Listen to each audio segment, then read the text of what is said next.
Pois é, o Verdão ficou entre a terra e o céu. É isso daí.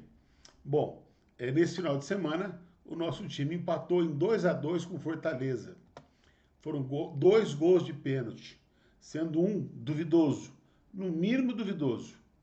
Olha, gente, eu sinceramente não concordo com a marcação do árbitro, não. Para mim, o segundo pênalti não foi pênalti. O jogador estava com o braço colado no corpo. Aí a bola bate na mão. Bateu na mão, mas estava colado no corpo. Ah, mas mudou a trajetória da bola. Mas o braço continuou grudado no corpo. Então, para mim, isso não faz sentido. Bom, eu não sou árbitro, eu não crio as regras do futebol, eu só estou dando a minha opinião, que eu não concordo com esse tipo de marcação de pênalti. Mas foi marcado e é polêmico, porque alguns árbitros marcam esse tipo de lance, outros não. Então a gente fica sempre na expectativa de querer entender a lei, né? Mas se o braço está colado do corpo, o pouco que eu sei de futebol pode bater a bola na mão à vontade, que não é pênalti. Mas, né? Vai saber, né? Bom, os dois gols do Palmeiras, um foi do Veiga e o outro do Estevão. O gol do Veiga é importante porque é o 100º gol dele no Allianz Parque. É uma marca forte, né? Considerável. Isso é muito bacana.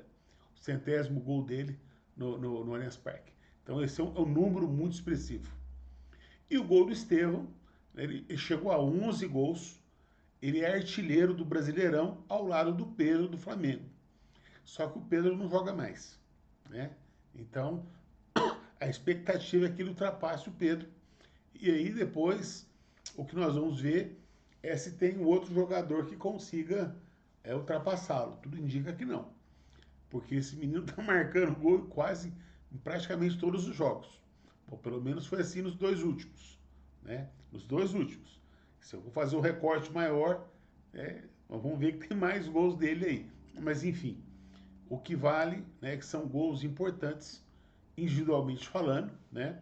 E do ponto de vista coletivo também é muito importante, porque afinal de contas o Palmeiras precisa de gols. Mas vamos falar um pouco sobre o empate, porque entre a terra e o céu. Porque agora a mídia, principalmente a mídia palestrina, vai acabar com o time do Palmeiras. E de fato, um time que quer ser campeão não pode tomar tantos gols como o Palmeiras está tomando. E inclusive, gente, o primeiro gol do Fortaleza, isso não existe. O time do Palmeiras inteiro na defesa. Eu vou exagerar, tá? 20 jogadores da pequena área. E ninguém na sobra, ninguém ali na meia-lua, esperando o rebote. O jogador do Fortaleza, Hércules, ele entrou na área sozinho e metendo, chutando com tudo. Eu ia até falar um palavrão. Não é bem palavrão não, mas eu não vou falar não. Né? Mas com muita força. Aí foi indefensável pro goleiro Everton. Né? Não adianta você colocar 20 jogadores dentro da pequena área. Tem que ter cada um no seu, isso é verdade. Mas faltou jogador da entrada da área para pegar o rebote. Então são pequenas coisas, pequenos erros que vão se repetindo. Posicionamento da defesa em jogada aérea. Era um forte do Palmeiras, tanto defensivamente como ofensivamente. O Palmeiras está marcando menos gols em jogada de bola parada, através de escanteios, faltas, quando é cruzamento, né? Diminuiu a quantidade de gols, continua fazendo, mas diminuiu. E tá tomando muito gol assim. Não dá, gente, não pode. Né? O Abel Ferreira também tem partes na escalação. Por exemplo, o Mike vinha de lesão. No jogo anterior, ele não foi tão bem. Ele entrou, né, no final do jogo, não entrou tão bem. Quer dizer, tá vendo que ele não tá bem, tá voltando de lesão. Não era a hora dele começar jogando. Né? Tem o Giai aí. Põe o Giai para jogar. Então eu acho que faltou o Giai. Eu gostaria de ter visto ele começando o jogo. Né? Ou então, deixasse o Mike até na hora do intervalo. E troca na hora do intervalo. Né? Para que você vai insistir com um jogador que não está bem?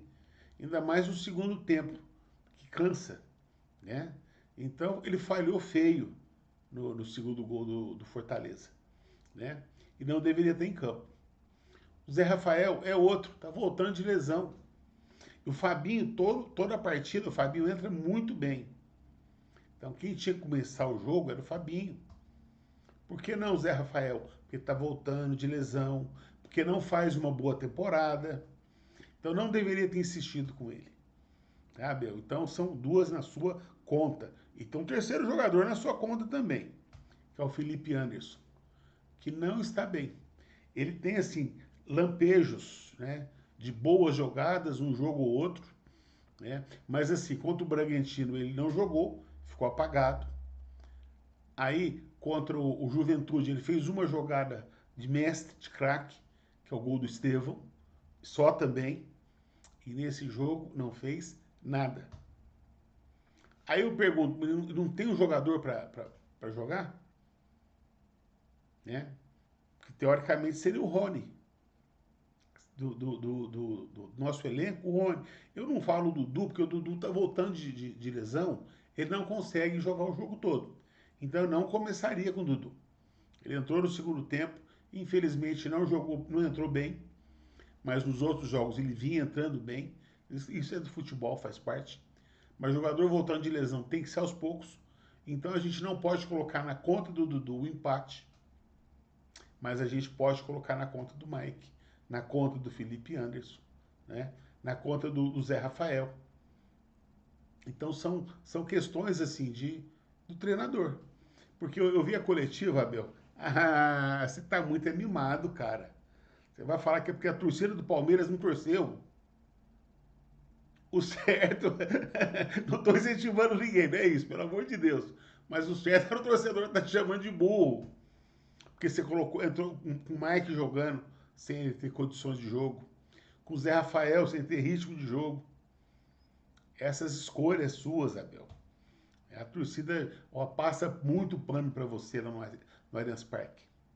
Eu sou contra assim, esses que ficam em rede social xingando, benegrino, acusando, né? Esses que ficam com demonstração de ódio, até mesmo de intolerância, xenofobia, esses eu sou contra. O torcedor demonstrar insatisfação, fazer o que eu estou fazendo aqui, ó, apontando, olha, não deveria ter escalado esse e aquele. Ah, mas agora, engenheiro de obra pronta, Abel, é só a gente pegar as suas coletivas anteriores. Eu aprendi isso com você, cara. Foi você que lá atrás, em coletiva, falava assim, ó, não, o jogador quando está voltando de lesão, ele não começa jogando, ele volta aos poucos, porque ele não volta no mesmo ritmo. Aprendi com você, Abel. Então seja coerente com as suas declarações de entrevistas anteriores. Esse é o ponto, né? Agora, eu não vou chamar o Abel de burro, gente. Ele não é burro, o cara é inteligente, sabe montar o time, mas é teimoso. Então, às vezes, ele se perde na teimosia dele, né? Quer provar para todo mundo que ele, na sua teimosia, está correto. Mas o Abel mais acertou do que errou. Essa que é a verdade. E ainda coloco entre a terra e o céu, porque o Palmeiras, gente, continua dependendo só dele. Palmeiras. Tem que vencer todos os jogos, é muito difícil. É muito difícil. E vencer principalmente o Botafogo no confronto direto. Porque com 3 pontos empata e o saldo de gols ainda é maior do Palmeiras. Agora, não pode ficar tomando tantos gols e fazer gol para aumentar esse saldo. Porque o Botafogo também tem um time muito bom e eles para aplicar goleada nos próximos jogos e inverter o saldo de gols, porque aí complica, hein? Aí complica. Então, se o que nós temos é saldo de gols, o Palmeiras tem que continuar ganhando e ganhando bem, né? De goleada, ou de 2 gols, né? Enfim, tá? Para não correr risco de no confronto direto com o Botafogo, empatar, ganhar o jogo, empatar com um grupo de pontos, mas não ter saldo de gols, porque não vai adiantar. Bom, gente, ficamos por aqui. Avante palestra. Até o próximo vídeo.